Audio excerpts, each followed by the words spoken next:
All right. Some Nigerian women brave the odds to keep their families together in the face of increasing economic challenges. TVC News correspondent Joke Adisa tells the story of some of these women who struggle daily with petty trading to feed and to educate their children. They wear their husband's shoes, not literally, but they perfectly fit the phrase of what a man can do, a woman can do better.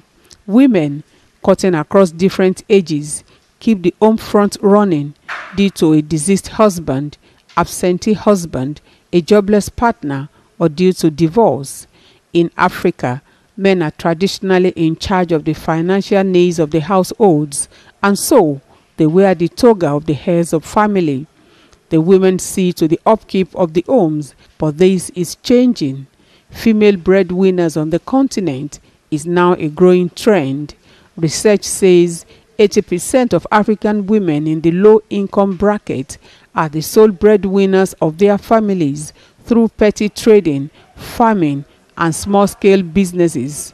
The rise in figure is attributed mainly to harsh economic conditions and a drastic change in the labor market.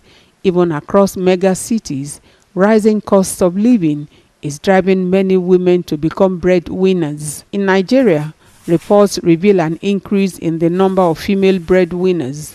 Many homes face daunting economic challenges, including loss of jobs, widowhood, and harsh economic realities.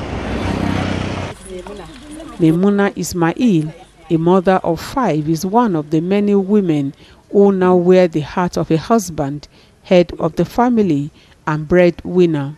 Her first marriage with 3 children ended when her husband died.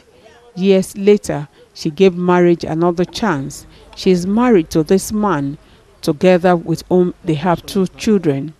The husband is educated and depends on contracts for a living, but he says the past 2 years have been most challenging as no tangible business deal seems to be coming. The family of 7 lives on the meager earnings Memuna makes from the sale of locally made drink, popularly called Kunu Jeda. He confesses that feeding his family has been most tasking. I've been doing personal work on my own. But so far so good. I've not been working for some time now. Since like 2 years now, I've been at home, trying to earn meet on 1 or 2 things. So we've been together. It's the little business she's doing now that's even sustaining us. Her 5 children are nowhere near the walls of the school, as their parents cannot afford even the little processing fee to get into government-owned schools. The family lives in this makeshift house. They are at the mercy of the owner of the land, who certainly will throw them out someday once work begins on the site.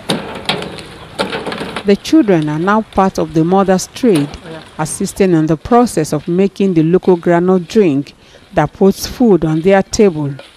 On this day, she's just back from the market and items for her trade are displayed. She says the ingredients cost her 35,000 naira and she hopes to make a profit of between 2,000 and 3,000 naira. If I want to make kunu, I must fry it first, sieve it and blend the rice separately. I will now sieve it and boil. I will sieve it separately and mix them after.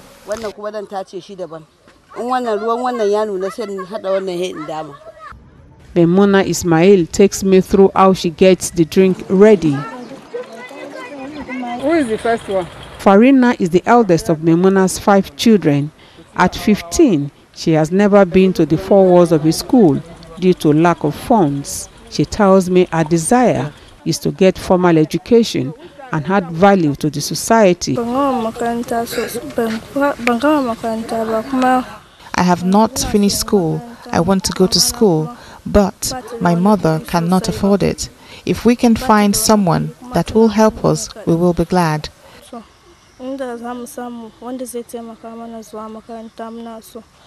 On behalf of her siblings, Farina seeks the help of well-meaning individuals and organizations to assist the family, especially with education. Alima Adamu is a widow with 4 children. Her husband's death about 4 years ago left a vacuum in her life that is difficult to fill. She has become a food vendor to make ends meet. Like Memuna, Alima's children too do not attend school. She and her children share this makeshift house to rest their heads after a hard day's work. They are not going to school since their father died. They stopped. I don't have money for their school fees.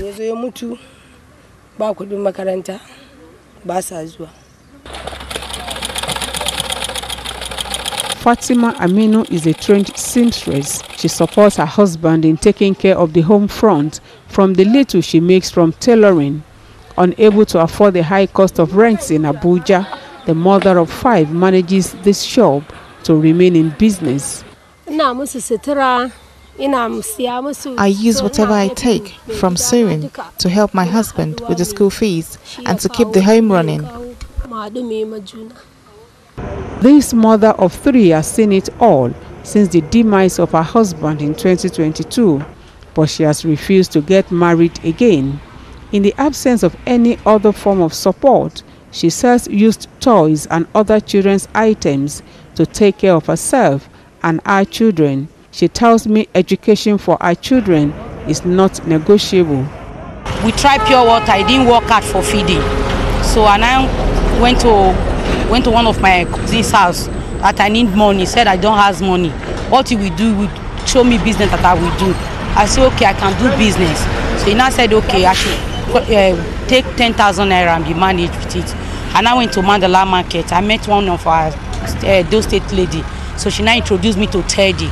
When I tried Teddy, people now be asking for basket, baby things, little things.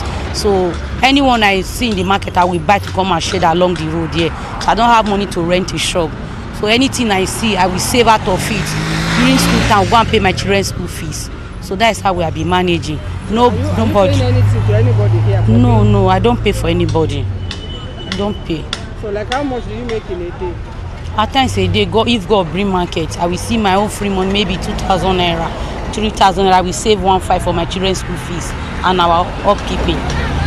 That's how we have been doing it. She sells here as late as 11 p.m.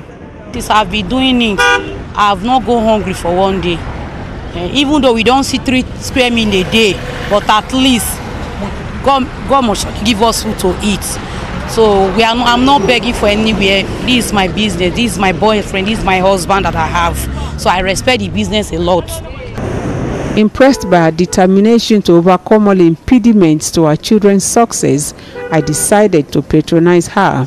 To address some of the problems they face, this class of women hope that the Nigerian government will provide access to free education and vocational training, grant access to loans that are affordable on moderate terms, provide health care and other forms of social security. For women like Itoha Ekata, there is indeed dignity in labor, and would therefore prefer to do petty trade as these rather than engage in vices, particularly prostitution, to feed the family. Joke Adisa, TVC News, Goraka, Niger State.